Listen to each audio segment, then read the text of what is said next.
그게 집년이라 그런가 그날이라도 터졌나 보지. 후끈한 열기가 감도는 사단장 집무실, 이은석 소장은 혀를 끌끌 차며 찻잔을 내려놓았다. 최고급 옥로차의 향긋한 내음이 코끝을 스쳤지만 그의 기분은 좀처럼 나아지지 않았다.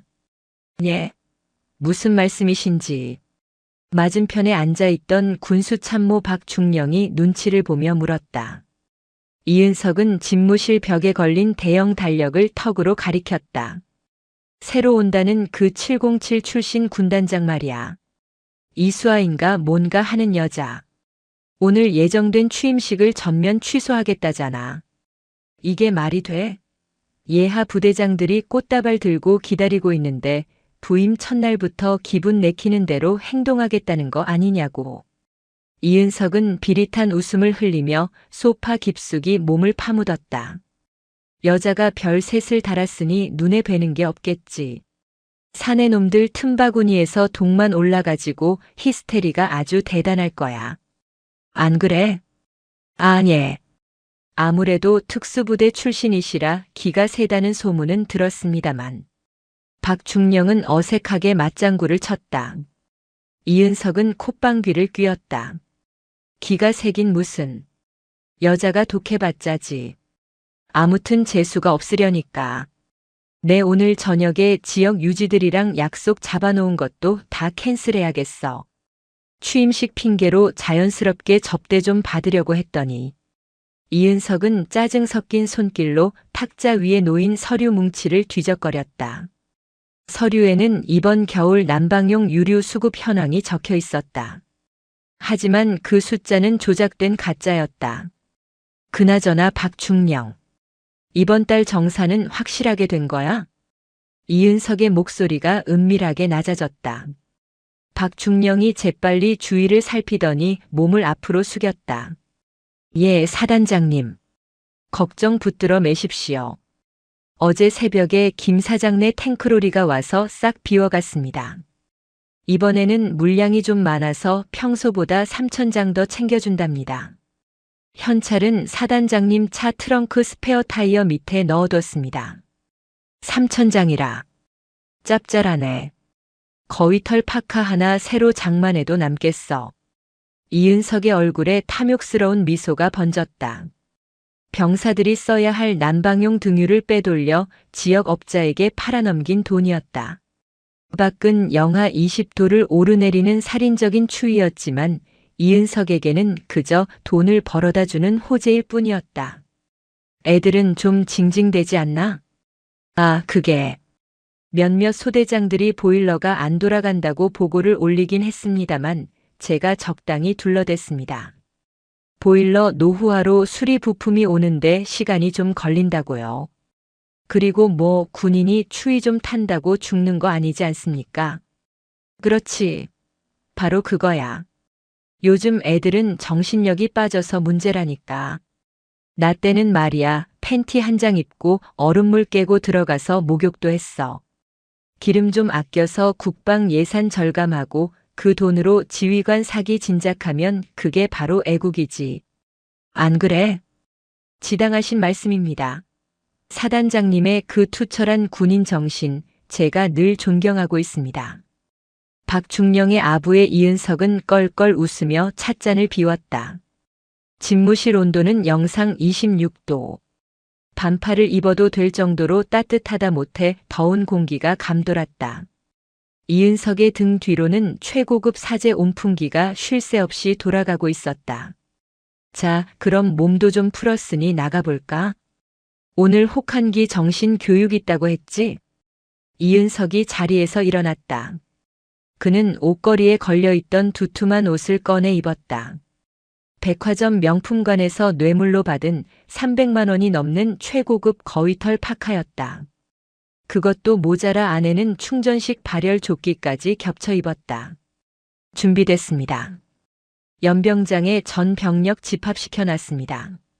좋아. 날씨도 추운데 애들 군기나 바짝 잡아줘야겠어. 이은석은 거울을 보며 머리를 매만졌다. 기름진 얼굴에는 추위에 대한 걱정이라곤 눈꼽만큼도 없었다.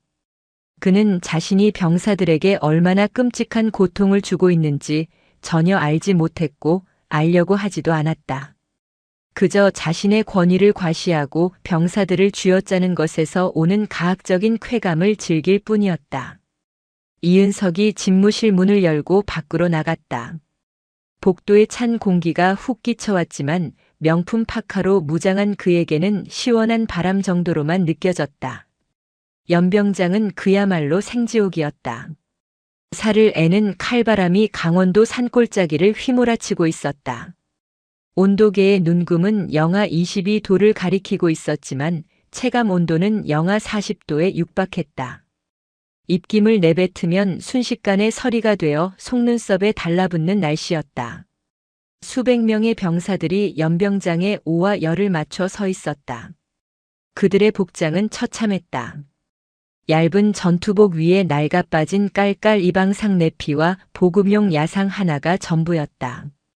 귀마개조차 보급이 제대로 안 되어 빨갛게 얼어터진 귀를 손으로 감싸쥐는 병사들이 태반이었다.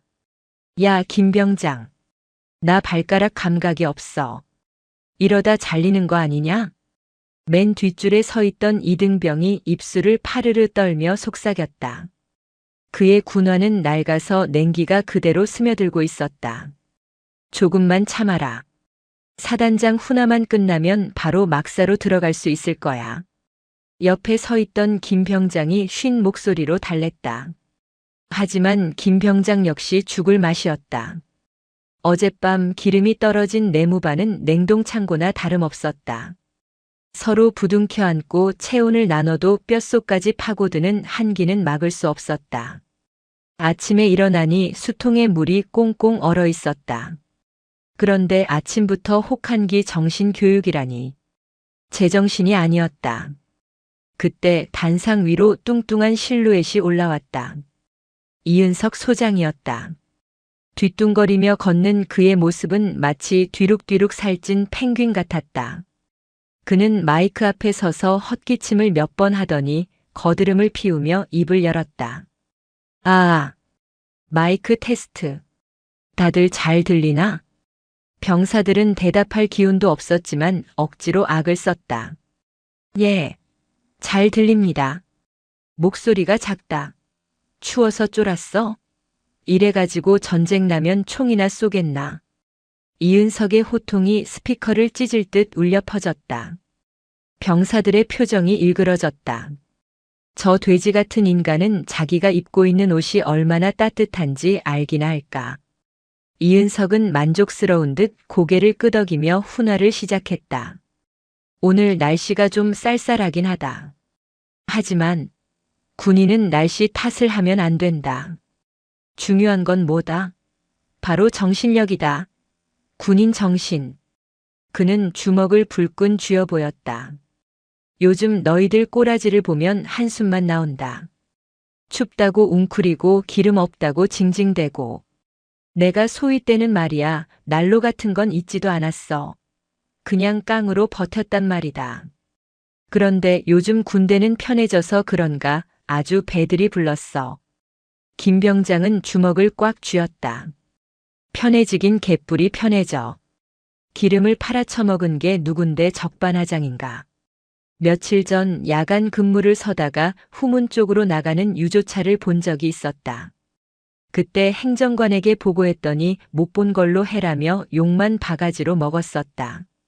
저 돼지 같은 사단장이 범인인 게 확실했다.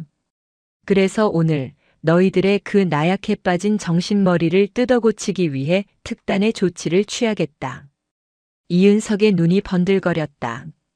그는 마치 사냥감을 앞에 둔 맹수처럼, 아니 먹잇감을 가지고 노는 하이에나처럼 비열하게 웃었다.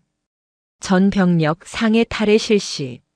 순간 연병장의 정적이 흘렀다. 병사들은 자신들의 귀를 의심했다. 이 날씨에 상해 탈이라니? 이건 훈련이 아니라 고문이었다. 아니, 살인 미수였다. 뭐해? 안 들려? 동작 봐라. 10초 준다. 19, 8. 이은석이 카운트다운을 시작했다. 병사들은 울며 겨자 먹기로 야상을 벗기 시작했다. 지퍼를 내리는 손이 덜덜 떨렸다. 야상을 벗고 깔깔이를 벗고 전투복 상의까지 벗어던지자 앙상한 맨몸이 드러났다. 살을 칼로 베는 듯한 고통이 전신을 강타했다. 여기저기서 억눌린 신음소리가 터져나왔다. 동상에 걸린 피부는 자줏빛으로 변해가고 있었다. 옆에 있던 이등병이 비틀거렸다. 김 병장이 급히 그를 부축했다.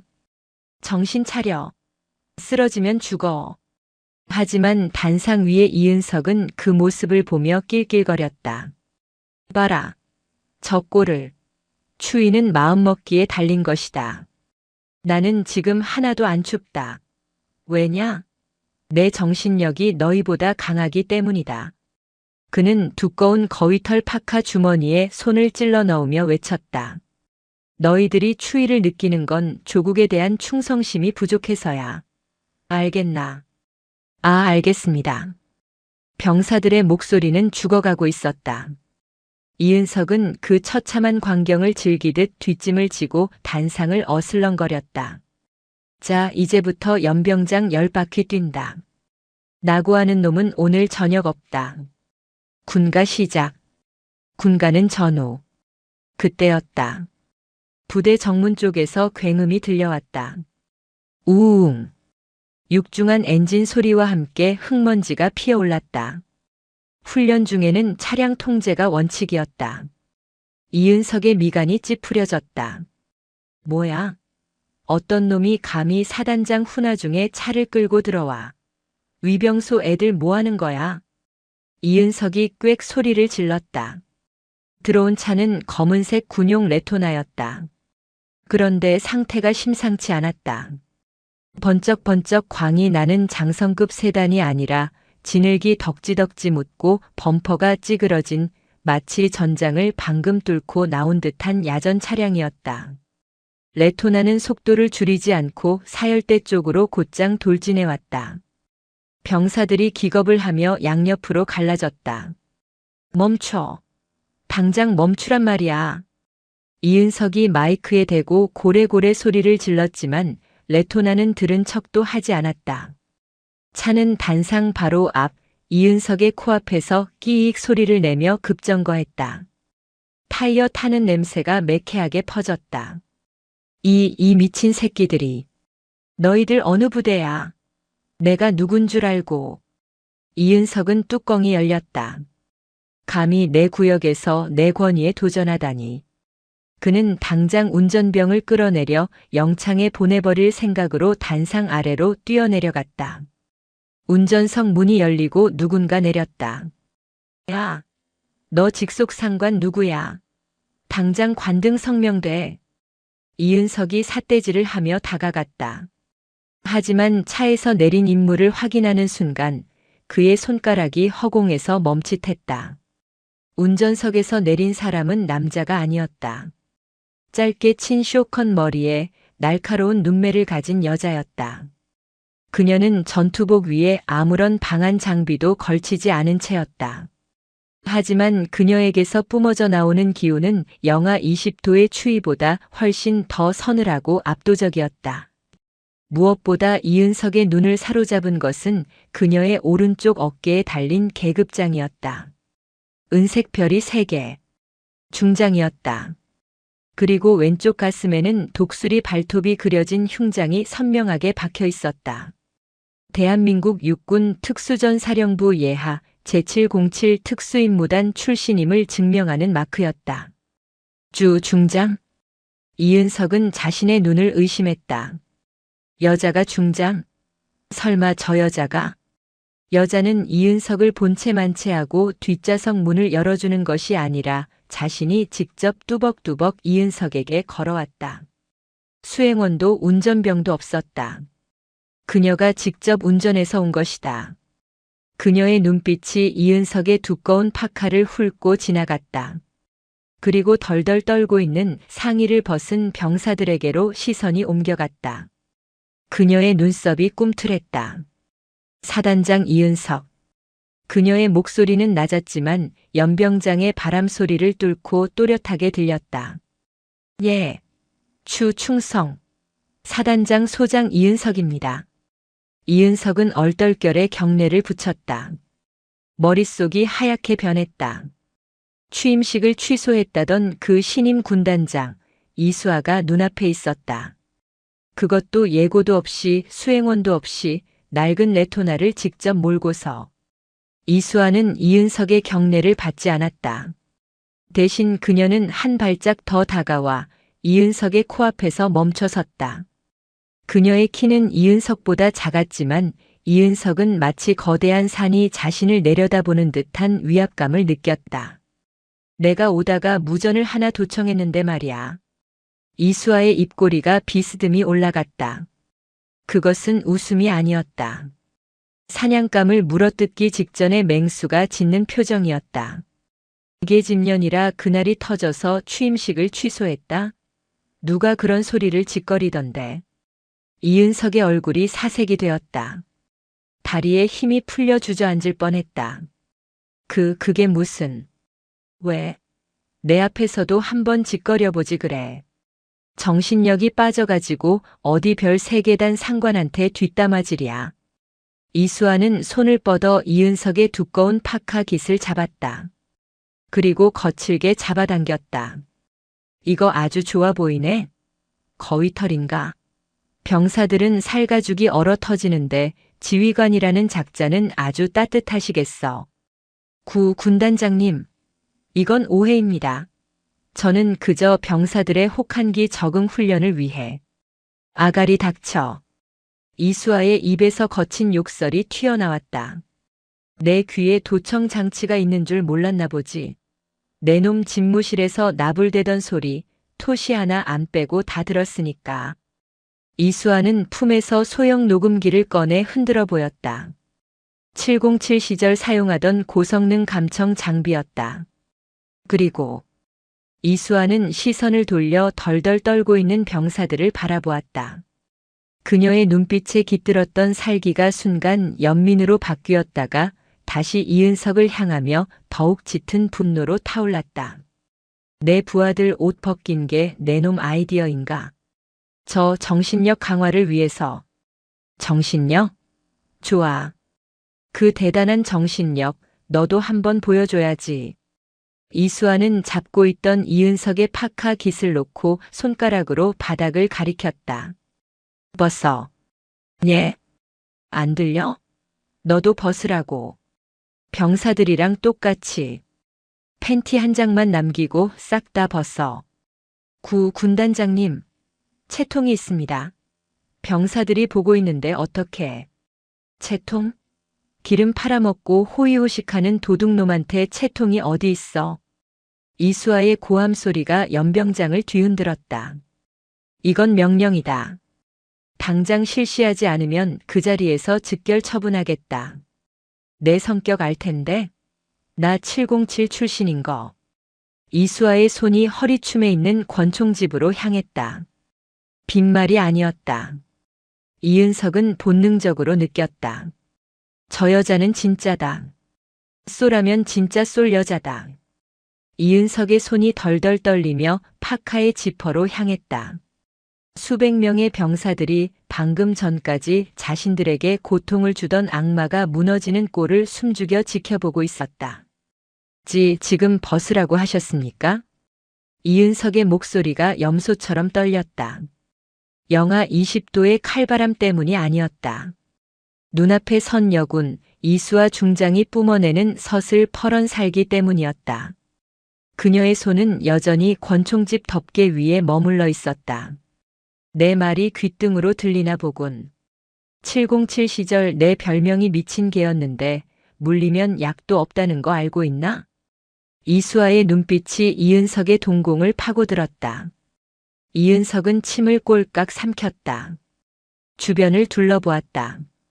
연병장에 도열한 수백 명의 병사들, 당황해서 어쩔 줄 모르는 부관들, 그리고 위병소 근무자들까지 모두 자신만 쳐다보고 있었다.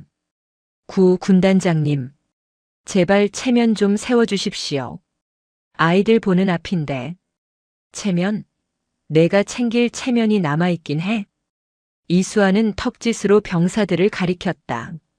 저 병사들은 내 놈 체면 세워주려고 이 추위에 옷을 벗고 서 있나? 내가 그랬지.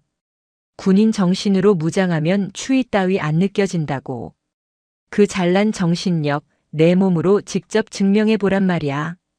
그녀의 호통에 이은석은 더 이상 버틸 재간이 없음을 깨달았다. 그는 떨리는 손으로 거위털 파카의 지퍼를 내렸다. 지익.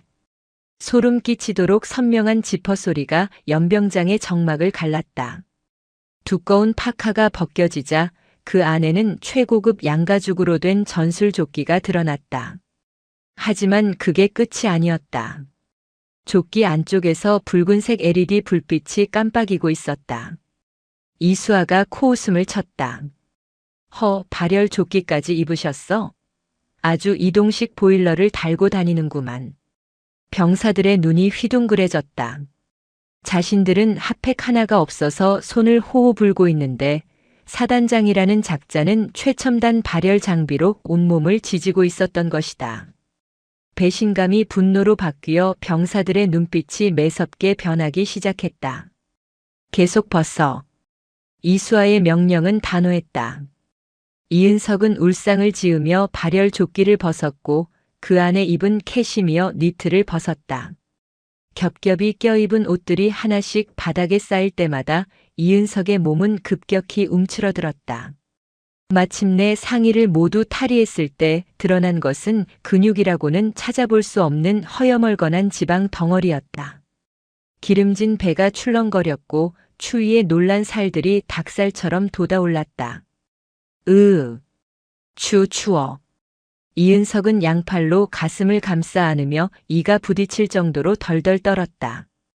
방금 전까지 병사들에게 호통치던 위험은 시궁창에 처박힌 지 오래였다.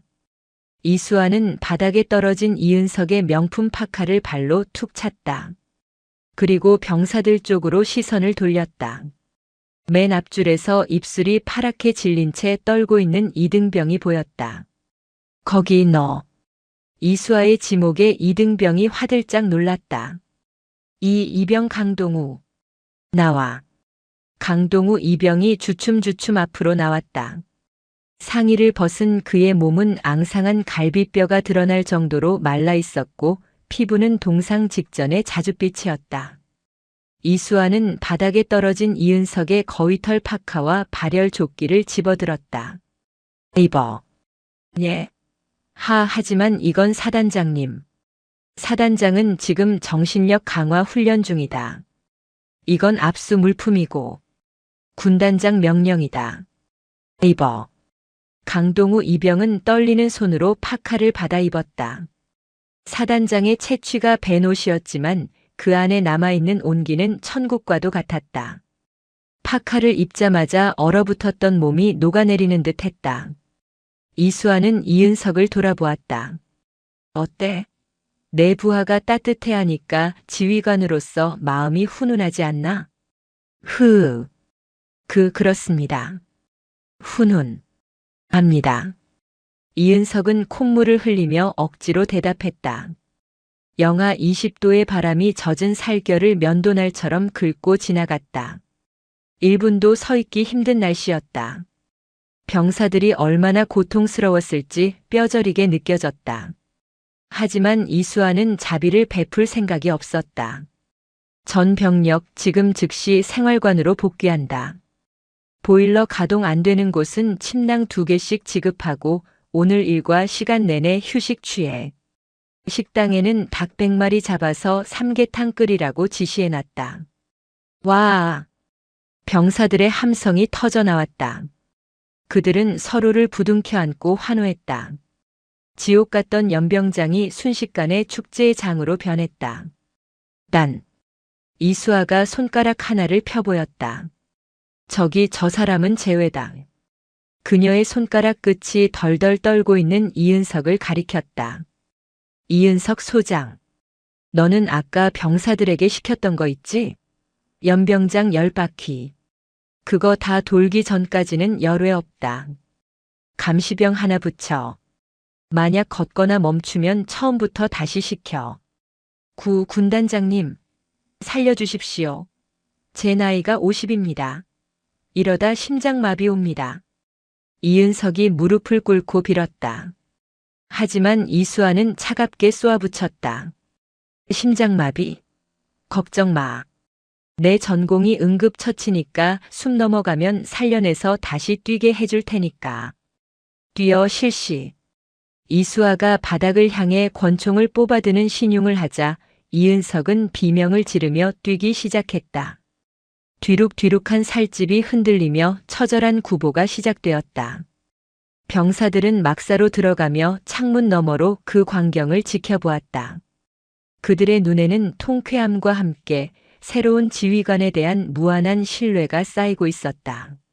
이수아는 헐떡이며 뛰는 이은석을 뒤로하고 그의 신복이었던 박중령을 노려보았다. 안내해. 어디로 말입니까? 어디긴 어디야. 찜질방 구경 좀 해야지. 사단장 집무실. 사단장 집무실의 문을 여는 순간 훅 하고 뜨거운 공기가 밀려나왔다. 바깥은 시베리아 벌판인데 이곳은 하와이 해변이었다. 벽에 걸린 온도계는 영상 27도를 가리키고 있었다. 이수아는 어이가 없다는 듯 헛웃음을 흘렸다. 기가 막히네. 여기서 반팔 입고 조격이라도 했나? 그녀는 성큼성큼 걸어 들어가 소파 중앙에 털썩 앉았다. 뒤따라 들어온 박중령은 문 앞에서 안절부절 못하며 서 있었다. 그는 이미 상황이 끝났음을 직감했다. 이은석이 무너진 이상 다음 타깃은 자신이었다. 박중령. 예. 군단장님. 앉아. 서 있으니까 산만하잖아. 박중령은 죄인처럼 고개를 숙인 채 맞은편 소파 끝에 엉덩이를 걸쳤다. 솔직하게 말하면 정상 참작해줄게. 이번 겨울 기름 얼마나 빼돌렸어? 이수아는 빙 돌려 말하지 않았다. 단도직입적인 질문에 박중령의 눈동자가 흔들렸다. 그게 무슨 말씀이신지. 저는 군수 참모로서 정당한 절차에 따라. 쾅! 이수아가 탁자를 주먹으로 내리쳤다. 두꺼운 강화 유리에 금이 갈 정도의 괴력이었다. 박중령이 히익하고 숨을 들이켰다. 절차? 내 앞에서 절차 운운하지 마. 내가 여기까지 오면서 그냥 왔을 것 같아? 유류 저장고 재고량, 배차 일지, 위병소 출입 기록 이미 다 확보했어. 김일성 고지 탈환 작전 때보다 더 철저하게 조사하고 왔다고. 이수아는 품에서 접어두었던 종이 뭉치를 꺼내 탁자 위에 던졌다. 그것은 이은석과 박중령이 사인을 주고받은 결제 서류 사본과 유조차가 드나든 CCTV 캡처 사진이었다. 이은석이랑 짝짝꿍에서 해먹은 게 한두 푼이 아니던데. 병사들 얼려 죽이면서 모은 돈으로 자식들 유학 보내고 골프 치러 다니니까 재미 좋았나? 박중령의 얼굴이 흑빛이 되었다. 그는 소파 아래로 스르르 미끄러져 내려와 무릎을 꿇었다. 군단장님, 죽을 죄를 지었습니다. 하지만 저는 시키는 대로 했을 뿐입니다. 사단장님이 시키는데 제가 무슨 힘이 있겠습니까? 시키는 대로 했다. 비겁한 변명은 집어치워. 군인은 명령에 죽고 살지만 불법적인 명령에는 불복종할 의무도 있어. 넌 공범이야. 이수아는 자리에서 일어나 집무실 한 구석에 있는 대형 온풍기 앞으로 걸어갔다. 최고급 사제 온풍기였다. 그녀는 전투하시는 발로 온풍기를 걷어찼다. 우당탕. 플라스틱 부품들이 박살나며 온풍기가 뒹굴었다. 매캐한 연기가 피어올랐다. 이딴 거 틀어놓고 희희낙낙할 시간에 내무반 보일러나 한 번 더 확인했어야지. 이수아는 다시 박중령에게 다가갔다. 장부는 어디 있어? 자, 장부라뇨? 진짜 장부 말이야. 가짜 서류 말고 뒷돈 챙겨서 얼마나 남겨 먹었는지 적어놓은 놈들만의 비밀 노트. 이은석 성격에 꼼꼼하게 다 적어놨을 텐데. 박중령은 입을 다물었다. 그걸 내놓는 순간 자신은 끝장이다. 하지만 이수아는 이미 답을 알고 있다는 듯 이은석의 책상 뒤쪽 거대한 금고가 있는 벽을 쳐다보았다. 저기 금고 안에 있나? 비밀번호는 뭐지? 이은석 생일? 아니면 와이프 생일? 모릅니다. 저 금고는 사단장님만 여실 수 있습니다. 그래? 그럼 부숴야겠네. 이수아는 주저없이 수화기를 들었다. 공병대대장 연결해. 용접기랑 해머 들고 사단장실로 오라고 해. 금고 털 거니까. 그때 박중령이 다급하게 외쳤다. 아닙니다. 제가 알고 있습니다. 공병대까지 오면 일이 더 커질 것이 뻔했다. 박중령은 떨리는 손으로 금고 다이얼을 돌렸다. 띠리릭. 쿵. 육중한 철문이 열렸다. 금고 안에는 5만 원권 현금 뭉치가 벽돌처럼 쌓여 있었고 그 위에 검은색 가죽 수첩 하나가 놓여 있었다. 이수아는 수첩을 집어들어 휘리릭 넘겨보았다. 날짜, 금액, 거래처, 그리고 상납 고리까지. 대한민국 군대의 썩은 환부가 적나라하게 기록되어 있었다. 와, 이 새끼들 봐라. 기름만 팔아먹은 게 아니네. 부식비 횡령에 공사 리베이트까지. 아주 부대를 주식회사로 운영했어. 이수아의 눈에서 파란 불꽃이 튀었다. 그녀는 수첩을 탁 덮고 박중령을 내려다보았다. 이 돈 다 어디서 났어? 그게 지역 유류 납품 업체인 대성에너지 김 사장에게 받은 뇌물입니다. 김 사장? 그놈이 주범이구만. 이수아의 머릿속에 새로운 작전이 그려졌다. 단순히 이은석 하나 잡는 것으로 끝낼 일이 아니었다. 군대에 기생하며 피를 빨아먹는 거머리들까지 모조리 소탕해야 했다. 박중령. 지금 당장 김 사장한테 전화해. 예. 전화해서 뭐라고. 물건 더 있다고 해. 이번에 내가 새로 부임하면서 창고 정리하다가 남은 기름을 대량으로 발견했다고. 아주 싸게 넘길 테니까 지금 당장 트럭 끌고 오라고 해. 박중령이 눈을 크게 떴다. 함정을 파시려는 겁니까? 함정이 아니라 비즈니스지. 놈들이 좋아하는. 이수아는 차갑게 웃었다. 스피커폰으로 해. 딴소리하면 내 혀부터 자를 줄 알아. 박중령은 덜덜 떨며 수화기를 들었다. 신호음이 몇 번 가기도 전에 걸걸한 목소리의 남자가 전화를 받았다. 어이, 박중령. 무슨 일이야? 어제 물건 가져간 지 얼마나 됐다고. 예. 김 사장님. 그게 기쁜 소식이 있어서 연락드렸습니다. 기쁜 소식? 뭔데? 혹시 이 소장님이 보너스라도 챙겨주신대? 그게 아니고 이번에 새로 오신 군단장님이. 부대 정비를 지시하셨는데 구형 유류 탱크를 철거하라고 하셨습니다. 그런데 그 안에 기록에 없는 경유가 2만 리터나 들어있지 뭡니까? 2만 리터? 진짜야? 수화기 넘어 김 사장의 목소리가 탐욕으로 떨렸다. 요즘 기름값이 금값인데 횡재도 이런 횡재가 없었다. 네. 이거 그냥 보고하면 국고로 환수되니까 사단장님께서 김 사장님께 조용히 넘기라고 하셨습니다. 대신 현찰 박치기로 오늘 당장. 역시 우리 이 장군님 통이 크시다니까. 내가 바로 갈게. 트럭 3대 끌고 가면 되지.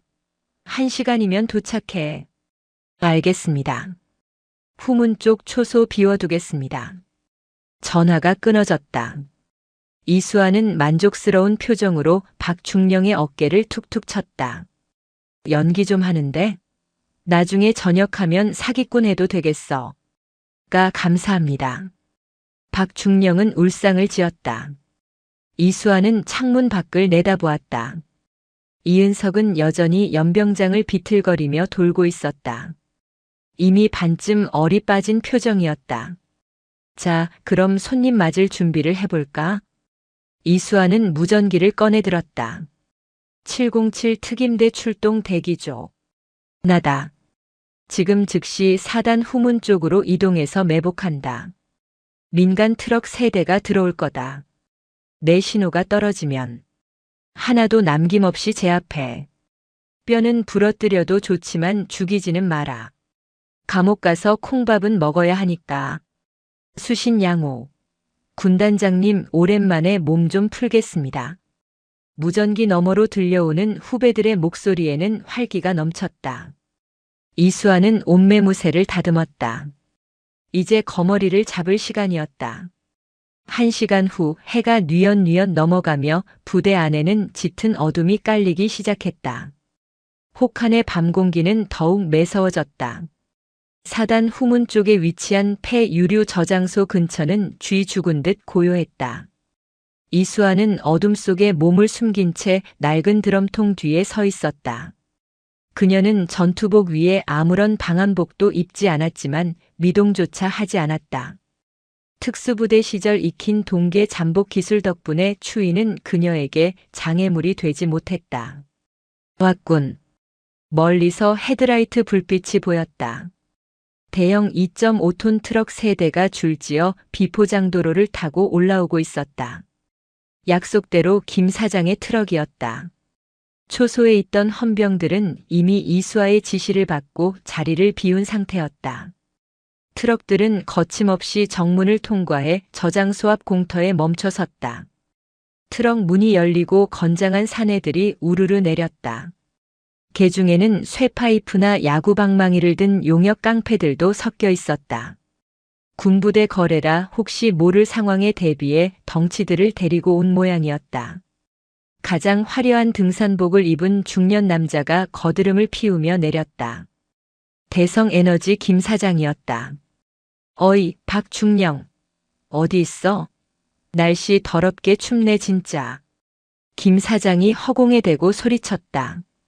이수아가 어둠 속에서 천천히 걸어나갔다. 박중령은 지금 경위서 쓰느라 바쁜데. 대신 내가 나왔지. 김 사장은 낯선 여자의 등장에 멈칫했다. 누구야? 박중령이 보낸 부관인가? 계집애를 보냈어? 그는 이수아의 어깨에 달린 별 3개를 보지 못했다. 어둠 때문이기도 했지만 설마 여자가 그것도 이런 현장에 장군이 직접 나왔을 리라고는 상상도 못했기 때문이었다. 뭐 상관없어. 물건이나 확인하자고. 돈은 여기 가져왔으니까. 김 사장은 옆에 있던 부하가 들고 있는 칠가방을 턱으로 가리켰다. 기름은 저 탱크 안에 있어. 근데 김 사장 그 돈. 병사들 피 같은 난방비 훔친 돈인 건 알고 있지? 이수아의 목소리가 낮게 깔렸다. 김 사장의 표정이 험악하게 변했다. 뭐야 인연이? 어디서 훈계질이야? 너 내가 누군 줄 알아? 이 소장님이랑 형 동생 하는 사이야. 형 동생? 감옥 동기 말하는 건가? 곧 그렇게 될 텐데. 이게 진짜 돌았나? 야 뭐해? 전현 입 좀 다물게 해. 빨리 기름 싣고 가게. 김 사장이 손짓하자 뒤에 있던 덩치 2명이 쇠파이프를 손바닥에 탁탁 치며 이수아에게 다가왔다. 아가씨, 고운 말로 할 때 비키지. 군인이라 때리기 좀 그렇긴 한데 우리 사장님이 화가 많이 나셔서 말이야. 이수아는 피식 웃었다. 군인을 때리기 좀 그래? 난 민간인 패는 게 제일 싫은데. 봐줄 때 꺼져. 인연이. 덩치 하나가 욕설과 함께 쇠파이프를 휘둘렀다. 붕 하는 소리와 함께 쇠파이프가 이수아의 머리를 노리고 날아들었다. 하지만 그곳에 이수아는 없었다. 퍽. 둔탁한 타격음이 울렸다. 눈 깜짝할 사이에 덩치의 품으로 파고든 이수아가 그의 명치를 팔꿈치로 가격한 것이다. 컥. 덩치는 비명도 지르지 못하고 거품을 물며 쓰러졌다. 이수아는 쓰러지는 덩치의 손에서 쇠파이프를 낚아채 달려드는 또 다른 놈의 무릎을 정확히 가격했다. 우두둑. 뼈 부러지는 소리가 정막을 찢었다. 으악. 내 다리.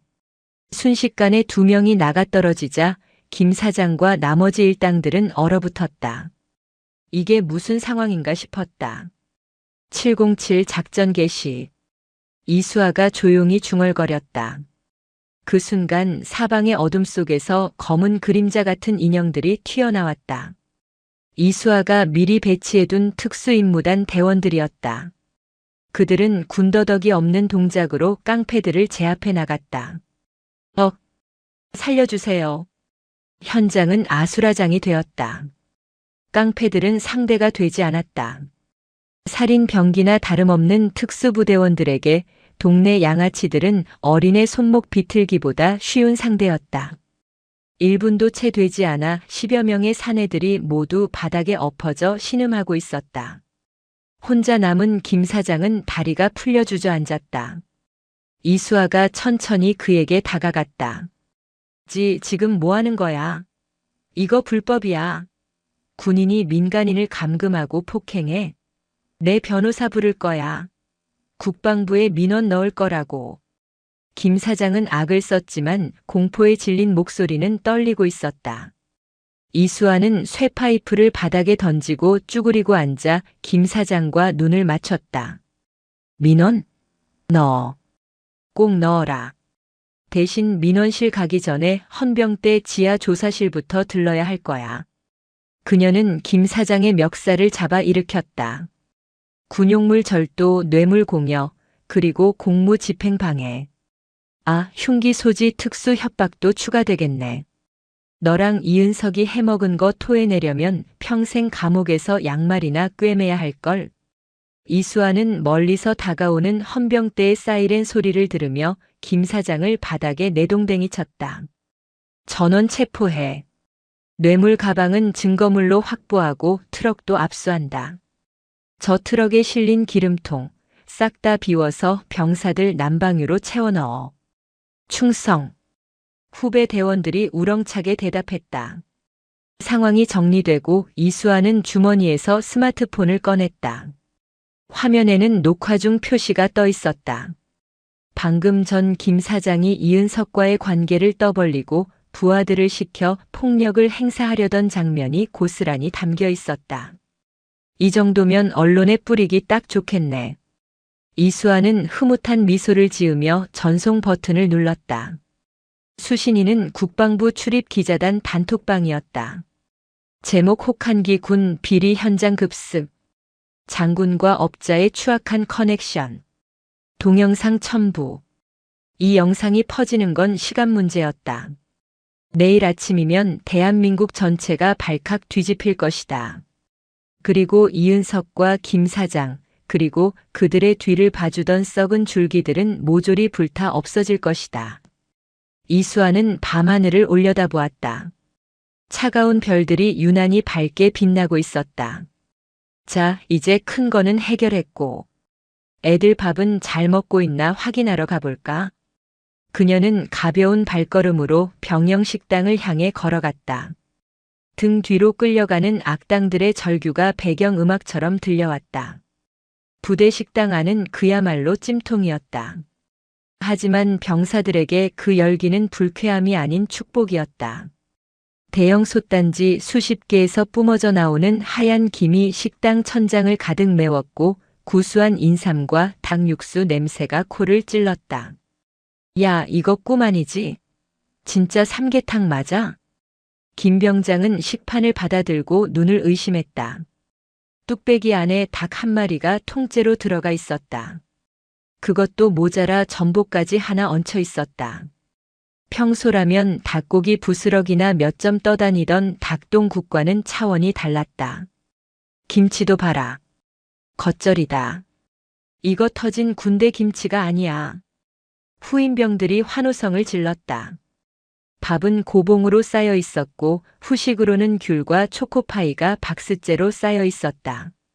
이 모든 것은 이은석 소장과 김 사장에게서 압수한 검은 돈으로 마련된 것이었다.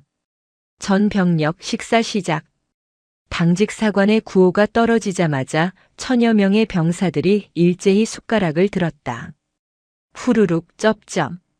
식당 안은 순식간에 개 걸스럽게 먹어 치우는 소리로 가득 찼다. 얼어붙었던 몸속으로 뜨끈한 국물이 들어가자 병사들의 얼굴에 비로소 혈색이 돌기 시작했다. 누군가는 너무 맛있는 나머지 눈물을 글썽이기도 했다. 그때 식당 문이 열리고 이수와 군단장이 들어왔다. 그녀는 여전히 전투복 차림이었다. 병사들이 놀라 일어나려 하자 이수아가 손을 들어 제지했다. 앉아. 밥 먹을 땐 개도 안 건드린다고 했다. 편하게 먹어. 그녀는 식당 중앙으로 걸어 들어갔다. 병사들의 시선이 그녀에게 꽂혔다. 오늘 하루 지옥과 천당을 오가게 만든 장본인. 두려움과 경외심이 섞인 눈빛들이었다. 이수아는 김 병장의 테이블 앞에 멈춰 섰다. 맛이 좀 어떤가? 충성. 아주 맛있습니다. 입에서 살살 녹습니다. 김 병장이 밥풀 묻은 입으로 우렁차게 대답했다. 이수아는 씩 웃으며 김 병장의 어깨를 툭 쳤다. 많이 먹어라. 너희들이 먹는 그 밥 다 너희들이 낸 세금이고 너희 부모님이 낸 돈이다. 도둑놈들이 훔쳐간 거 도로 찾아온 것뿐이니 미안해할 것도 없고 고마워할 것도 없어. 당연한 권리다. 병사들의 가슴이 뭉클해졌다. 당연한 권리. 군 생활하면서 한 번도 들어보지 못한 말이었다. 늘 참아라 희생해라는 말만 듣고 살았는데 이 별 3개짜리 장군은 달랐다. 그리고 디저트 먹기 전에 구경거리 하나 준비했다. 이수아가 손짓하자 헌병 2명이 누군가를 끌고 들어왔다. 식당 안의 공기가 순식간에 차가워졌다. 끌려온 사람은 다름 아닌 이은석 전 소장이었다. 그의 몰골은 처참했다. 몇 시간 동안 이어진 정신력 강화 구보로 인해 탈진한 상태였다. 얼굴은 동상으로 벌겋게 부어올랐고 콧물과 침이 범벅이 되어 있었다. 최고급 파카를 뺏기고 얇은 깔깔이 하나만 걸친 그는 덜덜 떨며 병사들이 밥 먹는 모습을 쳐다보았다. 사단장님. 아니, 이제 아저씨지. 냄새 좋지 않습니까? 이수아가 이은석의 코앞에 삼계탕 국물을 한 숟가락 떠서 들이밀었다. 굶주리고 지친 이은석의 눈이 돌아갔다. 본능적으로 입을 벌리며 달려들었다. 하지만 이수아는 숟가락을 획 치워버렸다. 어라? 먹고 싶어? 근데 어쩌나. 이건 우리 병사들 몫인데. 정신력으로 추위도 이기는 분이 배고픔 하나 못 참아서야 쓰겠어? 제발. 국물 한 모금만. 이은석이 비굴하게 애원했다. 병사들은 그 모습을 싸늘하게 지켜보았다. 불과 몇 시간 전만 해도 자신들을 벌레 보듯 하던 절대권력자가 이제는 밥 한 숟가락에 영혼을 팔고 있었다. 김 병장. 이수아가 불렀다. 예. 군단장님. 이자에게 밥을 주고 싶나? 김 병장은 이은석을 노려보았다. 전우들이 추위에 떨 때 비웃던 얼굴이 떠올랐다. 아닙니다. 아깝습니다. 들었지? 병사들이 싫다는데 내가 줄 수가 없네. 끌고 가. 유치장에 쳐넣어. 아, 유치장 난방은 껐지? 정신력 강화 훈련은 밤새 계속되어야 하니까. 헌병들이 이은석을 질질 끌고 나갔다. 으악. 잘못했습니다. 밥 좀 줘. 추워 죽겠다고. 이은석의 절규가 식당 밖으로 멀어졌다. 그 소리는 병사들에게 그 어떤 음악보다 감미로운 자장가였다. 와! 식당이 떠나갈 듯한 함성과 박수가 터져나왔다. 이수아는 병사들을 향해 거수 경례를 붙였다. 맛있게 먹고 푹 자라. 내일은 더 좋은 게 기다리고 있을 테니.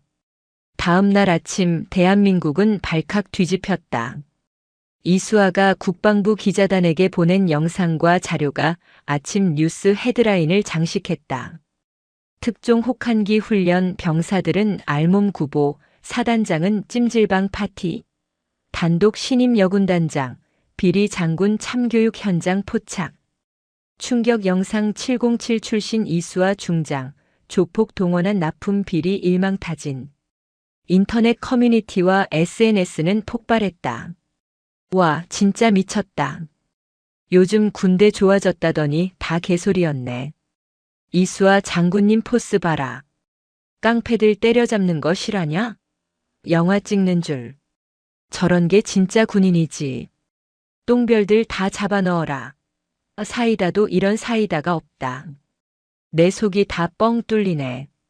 국방부 홈페이지는 마비될 지경이었다. 칭찬 글이 수만 건씩 올라왔다.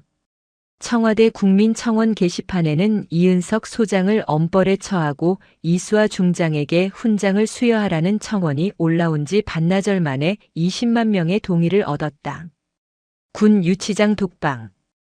이은석은 쪼그려 앉아 덜덜 떨고 있었다. 유치장 바닥은 냉골이었다. 그는 어떻게든 살아남기 위해 머리를 굴렸다. 그래, 김 의원님. 김 의원님이라면 도와주실 거야. 그는 국회 국방위원회 소속 김 의원과 막역한 사이였다.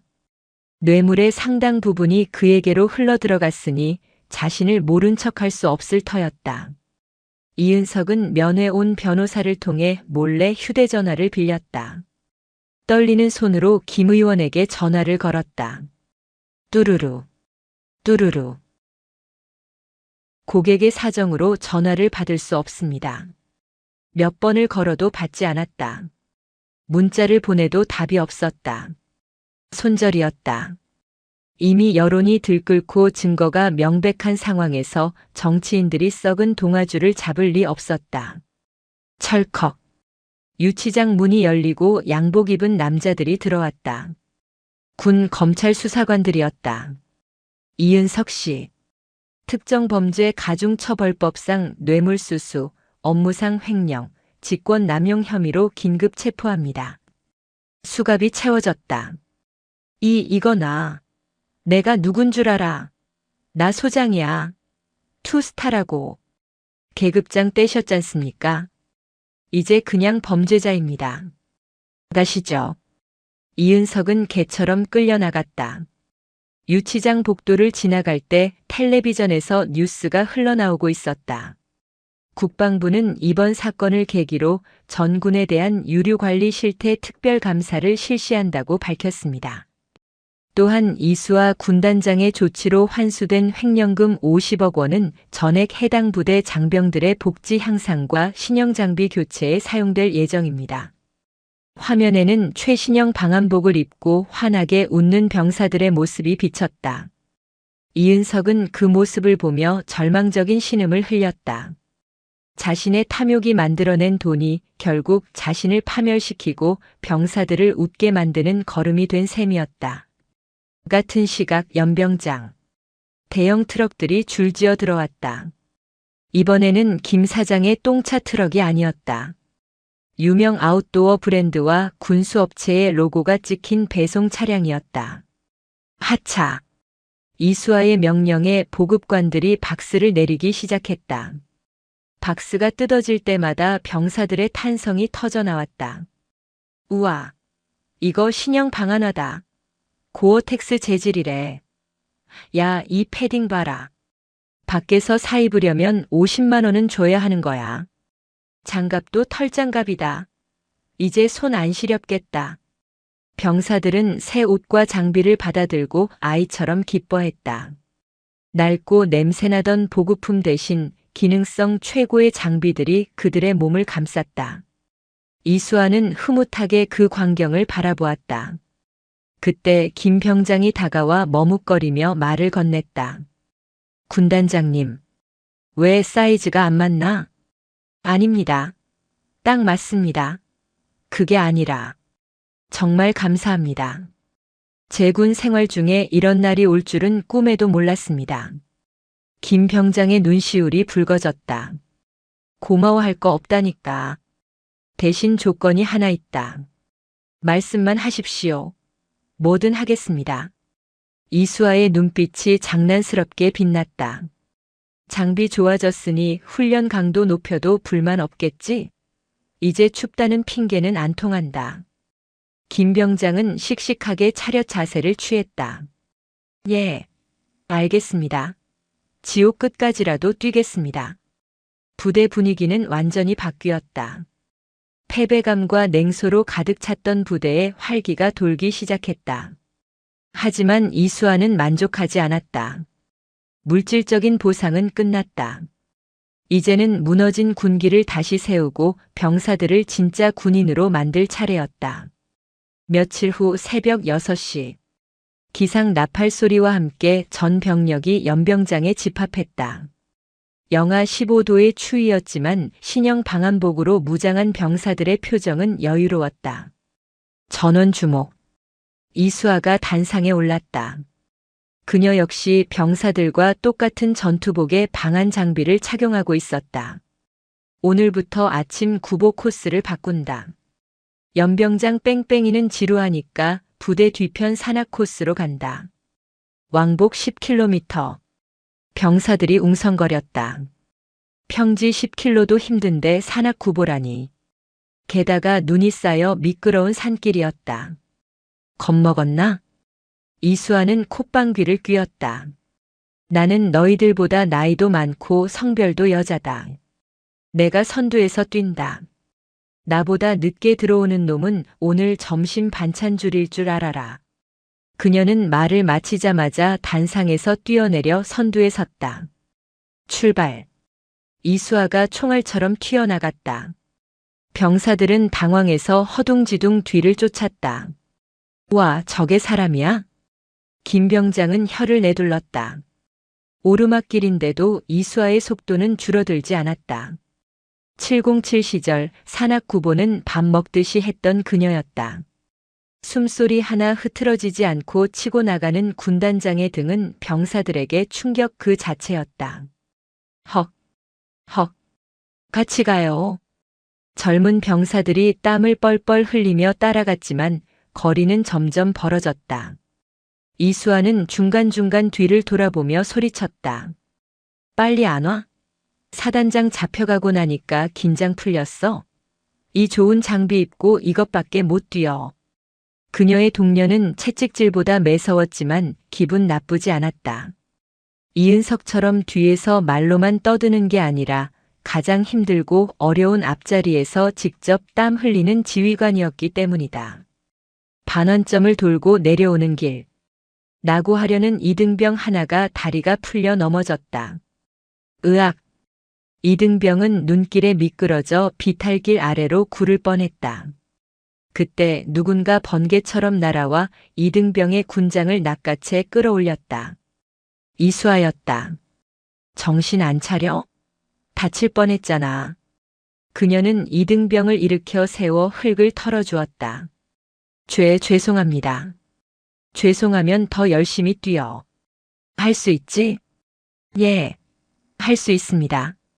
이수아는 이등병의 등을 팡팡 쳐주고는 다시 선두로 달려나갔다.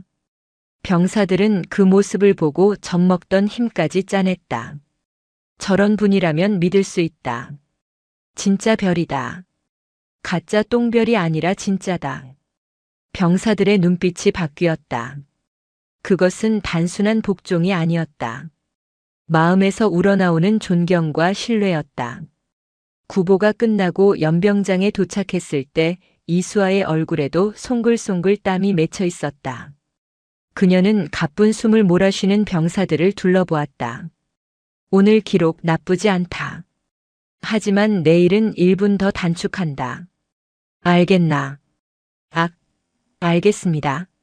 함성 소리가 메아리 쳤다. 지난번 이은석이 시켰던 억지 함성과는 질적으로 달랐다.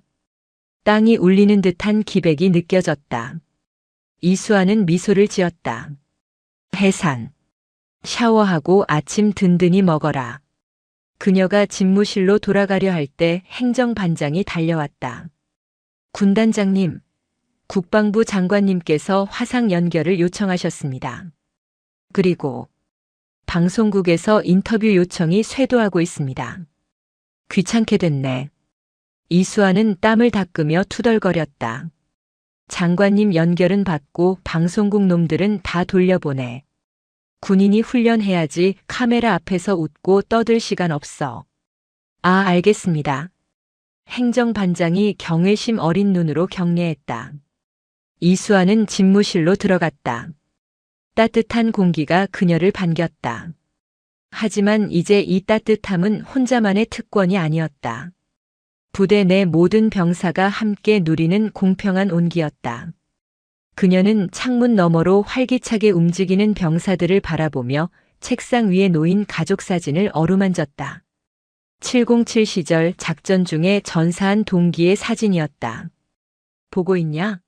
내가 지키고 싶어 했던 군대, 내가 조금은 만들어가고 있는 것 같다. 얼어붙었던 겨울이 가고 있었다. 하지만 이수아의 부대에는 이미 봄보다 뜨거운 열정이 타오르고 있었다. 그것은 썩은 환부를 도려내고 새살이 돋아난 건강하고 강인한 진짜 군대의 모습이었다. 하지만 평화는 오래가지 않는 법. 책상 위 직통 전화기가 요란하게 울리기 시작했다. 발신자는 청와대 안보실장이었다. 이수아의 눈매가 다시 날카로워졌다. 또 다른 폭풍이 몰려오고 있었다. 전화벨 소리가 집무실의 정적을 깼다. 발신자는 청와대 국가안보실 2차장이었다. 하지만 수화기 너머에서 들려온 목소리는 차장이 아닌 훨씬 더 걸걸하고 오만한 남자의 목소리였다. 이수아 중장인가? 나야 국방위원회 김기철 의원. 김기철. 여당 내 실세이자 차기 국방부 장관으로 거론되는 거물 정치인. 그리고 이은석이 유류 횡령 자금을 상납하던 뒷배였다. 이수아의 눈매가 가늘어졌다. 군단장 이수아입니다. 안보실 한라인으로 민간인이 전화를 하시다니 보안 규정 위반인 건 아십니까? 이 친구 보게. 말버릇이 아주 당차구만. 보안이 중요해? 사람 목숨이 중요하지. 자네가 지금 건드린 벌집이 어딘지 알고나 설치는 거야? 벌집이 아니라 똥통이더군요. 치우는 중입니다만. 이봐, 이 중장. 적당히 해. 이은석이 그 친구가 실수는 좀 했어도 충성심은 대단한 친구야. 군 자금 좀 융통한 거 가지고 장군을 구속해? 군 명예가 바닥에 떨어지는 소리 안 들려? 당장 풀어주고 수사 종결해. 이건 명령이야. 이수아는 헛웃음을 삼켰다. 횡령을 융통이라 포장하는 뻔뻔함에 치가 떨렸다. 명령은 국군 통수권자와 직속 상관만 내릴 수 있습니다. 의원님은 제 명령권자가 아닙니다. 뭐? 이 건방진 여자가. 너 내가 누군지 몰라? 내가 마음만 먹으면 너 옷 벗기는 건 일도 아니야. 어디 707 출신이라고 폼 잡는데 정치판에서는 너 같은 군발이는 그냥 장기판의 조리야. 조리라. 장군이 조리면 의원님은 왕이라도 되십니까? 그럼 제가 체크메이트 한번 불러드리지요. 끊습니다. 이수아는 대꾸도 없이 전화를 뚝 끊어버렸다. 그리고 즉시 부관을 호출했다. 헌병대장 불러. 그리고 위병소에 연락해. 곧 국회 번호판 단 검은색 세단이 들이닥칠 거다. 출입 통제해. 예. 국회의원을 통제하란 말씀이십니까? 군사보호구역의 잡상인은 출입 금지야. 막무가내로 밀고 들어오면 공포탄 쏴서라도 막으라고 해. 예상대로 1시간도 채 되지 않아 부대 정문이 시끄러워졌다. 김기철 의원이 수행원들을 대동하고 들이닥친 것이다. 비켜. 내가 누군 줄 알고 막아. 사단장 나오라고 해. 김기철은 위병소 바리케이드 앞에서 고래고래 소리를 지르며 위병들의 멱살을 잡고 흔들었다. 그때 이수아가 탄 레토나가 흙먼지를 일으키며 정문에 도착했다. 이수아는 차에서 내려 천천히 김기철에게 다가갔다. 여기가 시장통입니까? 신성한 군부대 앞에서 추태 부리지 마시고 돌아가시죠. 김기철이 이수아를 보자마자 얼굴을 불그락푸르락하며 달려들었다. 내년이 이수아냐? 감히 내 전화를 끊어. 내가 죽고 싶어서 환장했구나. 김기철은 손을 번쩍 들어 이수아의 뺨을 올려붙이려 했다. 수행원들이 말릴 새도 없었다. 하지만 그 손은 이수아의 뺨에 닿지 못했다. 탁! 이수아의 손이 허공에서 김기철의 손목을 낚아챘다. 강철 같은 악력이었다. 이거 안 나? 민간인이 군단장에게 폭력을 행사해? 전시였으면 즉결 처형감입니다. 이수아는 김기철의 손목을 비틀어 꺾었다. 뼈가 어긋나는 소리가 들릴 듯 했다. 김기철이 비명을 지르며 무릎을 꿇었다. 아, 내 팔. 야, 뭐해. 전연 잡아. 수행원들과 경호원들이 달려들려 했다. 그 순간 이수아의 뒤에서 무장한 헌병들과 707 특임대 출신 부사관들이 총구를 겨누고 튀어나왔다. 철컥 철컥. 소총의 놀이쇠가 당겨지는 소리에 경호원들이 얼어붙었다. 실탄이 장전된 총이었다. 한 발짝만 더 움직이면 발포한다. 군 형법상 초소 침범 및 상관 폭행 미수 현행범으로 체포하기 전에 꺼져. 이수아의 눈빛은 맹수 그 자체였다. 정치판에서 잔뼈가 굵은 김기철조차 오금이 저릴 정도의 살기였다. 그는 식은 땀을 흘리며 이수아를 올려다보았다. 너 이거 감당할 수 있을 것 같아? 내 뒤에 누가 있는지 알아? 국방부 장관도 내 라인이야. 너 내일 당장 불명예 제대하게 만들어주마. 김기철은 악에 받쳐 소리쳤다. 하지만 이수아는 싸늘하게 웃으며 품에서 작은 수첩 하나를 꺼내 들었다. 이은석의 금고에서 나온 그 검은 장부였다. 감당? 그건 의원님이 하셔야 할 텐데. 이 장부에 의원님 이름이 아주 많이 나오더라고. 김기철 의원 활동비 지원 명목 5억 원, 아들 유학 자금 지원 3천만 원. 아주 꼼꼼하게도 적어놨더군요. 김기철의 얼굴에서 핏기가 싹 가셨다. 장부를 본 김기철의 눈동자가 지진이라도 난 듯 흔들렸다. 그건 단순한 횡령 장부가 아니었다. 자신의 정치 생명을, 아니 인생 자체를 끝장낼 수 있는 데스노트였다. 그거 일이네. 당장 내놓지 못해. 김기철이 발악하며 덤벼들려 했지만 헌병들에게 제압당해 바닥에 처박혔다. 흑투성이가 된 최고급 양복이 그의 처지를 대변해주고 있었다. 이수아는 장부를 탁탁 털며 김기철을 내려다보았다. 이게 그렇게 갖고 싶습니까? 그래서 제가 준비했습니다.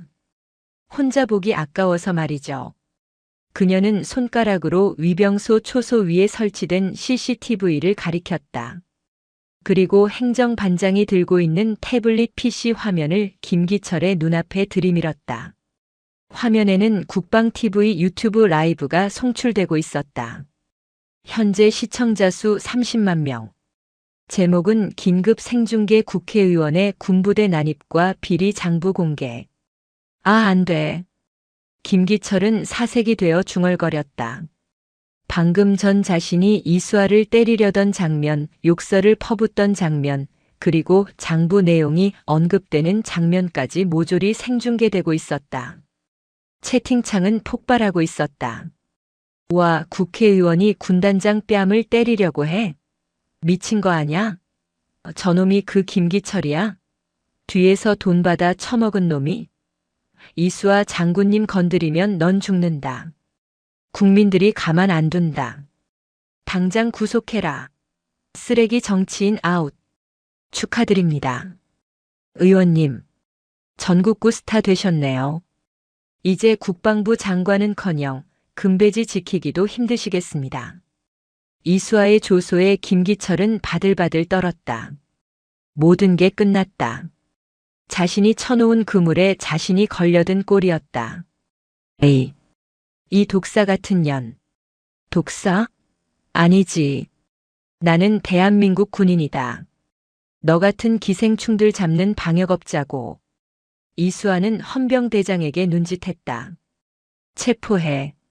민간인이지만 군사 기밀 유출 및 군용물 횡령 교사 혐의, 초소 침범죄 적용해서 군 검찰로 넘겨. 경찰한테 인계하지 말고 우리가 직접 조사한다. 충성. 체포하겠습니다. 헌병들이 김기철의 양팔을 꺾어 수갑을 채웠다. 이거나. 내가 누군 줄 알아. 변호사 불러. 김기철은 돼지멱다는 소리를 지르며 끌려갔다. 그 위풍당당하던 기세는 온데간데 없고 흙바닥을 뒹구는 추한 꼴만 남았다. 함께 온 수행원들은 줄행랑을 치려다 특임대원들에게 모두 제압당했다. 상황이 종료되자 이수아는 카메라를 향해 섰다. 그녀는 흐트러진 옷매무새를 다듬고 정중하게 거수 경례를 했다. 국민 여러분, 군단장 이수아 중장입니다. 방금 보신 추태에 대해 군을 대표해 사과드립니다. 하지만 약속드립니다. 제 부대, 아니 우리 군에 더 이상 이런 비리가 발붙일 곳은 없습니다. 썩은 살은 도려내고 새살이 돋을 때까지 제가 책임지겠습니다. 그녀의 당당한 모습은 전파를 타고 전국 각지의 안방으로, 사무실로, 그리고 스마트폰으로 전달되었다. 국민들은 환호했다. 답답한 현실 속에서 타협하지 않고 악을 응징하는 진정한 영웅의 탄생에 열광했다. 방송이 끝나고 부관이 다가와 조심스럽게 물었다. 군단장님 정말 괜찮으시겠습니까? 여당 실세를 잡으셨으니 정치권의 보복이 만만치 않을 텐데요. 이수아는 하늘을 올려다보았다. 눈이 그치고 맑은 햇살이 내리쬐고 있었다. 보복? 오라고 해. 나한테는 5천만 국민과 내 뒤를 지켜주는 5만 명의 군단 병력들이 있어. 똥파리 몇 마리 날아온다고 무서워서 피하면 그게 군인이냐? 그녀는 주먹을 꽉 쥐었다. 그리고 707에서 배운 게 하나 있지. 적의 심장을 타격할 때는 망설이지 마라. 난 이제 시작이야. 계절이 바뀌었다. 살을 애는 칼바람이 불던 강원도 산골짜기에도 봄 기운이 완연했다. 연병장 주변에는 개나리가 흐드러지게 피어 있었다. 지난 몇 달간 군단은 천지개벽했다. 이은석과 김기철은 재판에 넘겨져 각각 징역 15년과 10년을 선고받았다. 김 사장의 재산은 몰수되어 국고로 환수되었고 그 돈은 고스란히 장병들의 복지 기금으로 쓰였다. 이제 내무반은 바닥이 절절 끓을 정도로 따뜻했고 식당에서는 맵기 고기 반찬이 나왔다. 병사들의 표정에서 그늘은 사라졌고 훈련장에서는 우렁찬 함성이 끊이지 않았다. 오늘은 군단장의 이임식이 있는 날이었다. 이수아는 군단장 부임 3개월 만에 육군 참모총장 직속 감찰단장으로 영전하게 되었다. 그녀의 능력을 높이 산 국방부의 파격적인 인사였지만 사실상 그녀가 전군의 비리를 뿌리 뽑아주기를 바라는 국민들의 여론이 반영된 결과였다. 연병장의 전 병력이 도열했다. 단상에 선 이수아의 가슴에는 그동안의 공로를 인정받아 수여된 보국 훈장이 빛나고 있었다. 하지만 그녀에게 가장 빛나는 훈장은 병사들의 눈빛이었다. 존경, 신뢰, 그리고 아쉬움. 이수아는 마이크를 잡았다. 제군들. 짧은 부름에도 연병장이 쩌렁쩌렁 울렸다. 지난 겨울은 유난히 추웠다. 하지만 너희들은 그 추위를 이겨냈다. 억지로 강요된 정신력이 아니라 서로를 위하는 전우애와 정당한 대우에서 나오는 자부심으로 버텨냈다. 그녀는 잠시 말을 멈추고 병사들 하나하나와 눈을 맞추려 노력했다. 맨 앞줄에는 건강해진 모습의 김 병장과 강동우 일병이 서 있었다. 그들의 눈가가 촉촉했다. 나는 이제 떠난다. 하지만 명심해라. 너희는 대한민국 최고의 군인이다. 부당한 명령에는 거부하고 불의와 타협하지 마라. 내가 어디에 있든 너희가 춥고 배고프지 않게 지켜볼 것이다. 이수아가 말을 마치고 거수 경례를 올렸다. 군단장 이수아 이임을 신고합니다. 충성. 그 순간 지휘관의 구호도 없이 전 병력이 일제히 경례를 붙였다. 충성. 만여 명의 병사들이 내지르는 함성은 지축을 뒤흔들었다. 각본에 없는 마음에서 우러나온 경례였다.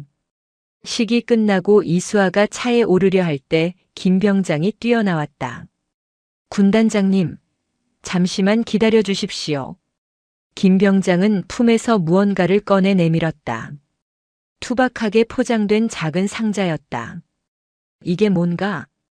저희 병사들이 십시일반으로 모은 돈으로 샀습니다. 비싼 건 아니지만 꼭 드리고 싶었습니다. 이수아가 상자를 열자 그 안에는 병사들이 직접 깎아 만든 나무 조각상이 들어있었다. 군복을 입고 당당하게 서 있는 이수아의 모습이었다. 그리고 그 밑에는 서툰 글씨로 이렇게 새겨져 있었다. 우리의 영원한 대장님, 얼어붙은 별을 녹여주셔서 감사합니다. 천하에 미친 게 이수아의 눈시울이 붉어졌다. 그녀는 조각상을 소중하게 가슴에 품었다. 대통령 표창보다 국회의원의 사과보다 더 값진 선물이었다. 고맙다. 정말 고맙다. 이수아는 김 병장의 손을 꽉 잡았다. 거칠고 굳은 살 박인 병사의 손. 이 손을 지키기 위해 그녀는 싸웠던 것이다. 차에 오른 이수아는 창문을 내리고 손을 흔들었다. 병사들은 차가 보이지 않을 때까지 연병장에 서서 그녀를 배웅했다. 차가 위병소를 빠져나가 고속도로에 진입했다. 운전병이 백미러로 이수아를 힐끔 보며 물었다. 단장님, 이제 감찰단으로 가시면 더 바빠지시겠습니다. 똥별들 잡으러 다니시려면요. 이수아는 창밖의 따스한 햇살을 느끼며 피식 웃었다. 그녀의 눈빛은 다시 특유의 날카로움으로 빛나고 있었다. 그래. 이제 몸 좀 풀었으니까 본 게임을 시작해야지. 대한민국 군대의 썩은 놈들이 하나도 안 남을 때까지 707의 사냥은 계속된다. 그녀의 태블릿 PC에는 벌써 다음 타깃인 방산 비리 업체의 리스트가 떠 있었다. 얼어붙은 겨울을 끝낸 그녀가 이제 또 다른 봄을 가져오기 위해 전장으로 향하고 있었다. 사이다의 맛은 이제부터 시작이었다.